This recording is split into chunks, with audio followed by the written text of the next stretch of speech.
Pygmalion was a sculptor, unparalleled in his skill and renowned for his artistry. As a young man, he inadvertently chanced upon the act of prostitution and immediately detested it. It was against the values that he stood for: loyalty, chastity, and purity. Soon, he saw through the imperfections in the other women around him and was saddened by their shallowness, both in appearance and character. He grew morose and isolated himself. He needed love, love that he believed would set him free. Turning his attention towards his work, driven by a manic obsession, he wanted to create a sculpture of the perfect woman. He toiled day and night, chiseling away at the ivory block, letting his imagination dictate the movements of his hand. Soon enough, he finished, and the statue left him mesmerized. Hours passed away into minutes, and he just stood there staring at the statue. He named the statue Galatea, which was perfection personified. It didn't take him long to fall in love with her.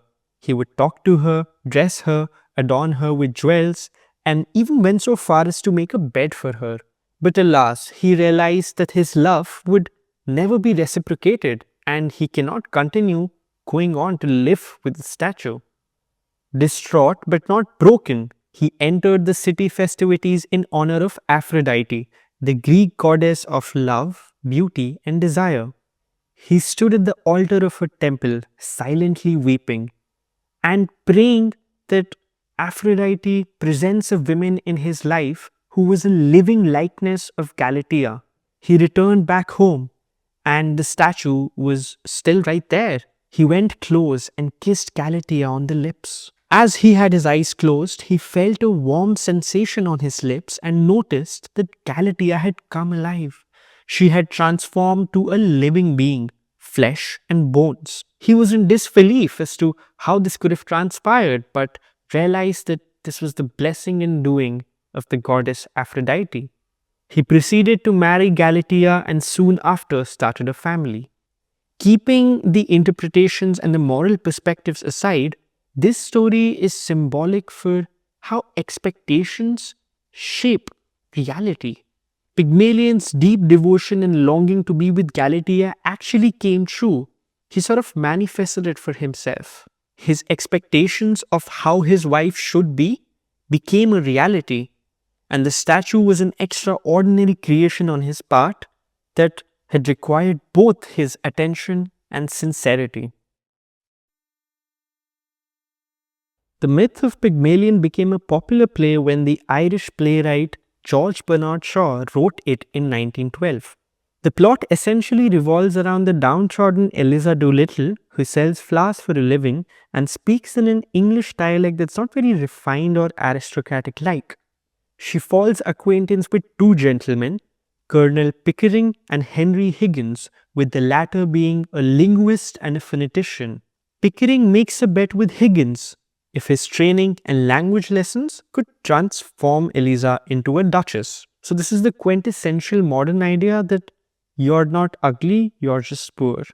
And so he starts his training with her, and the book is about her transformation as she learns how to speak properly. She successfully passes off the trials, but during all this time is treated poorly by Higgins.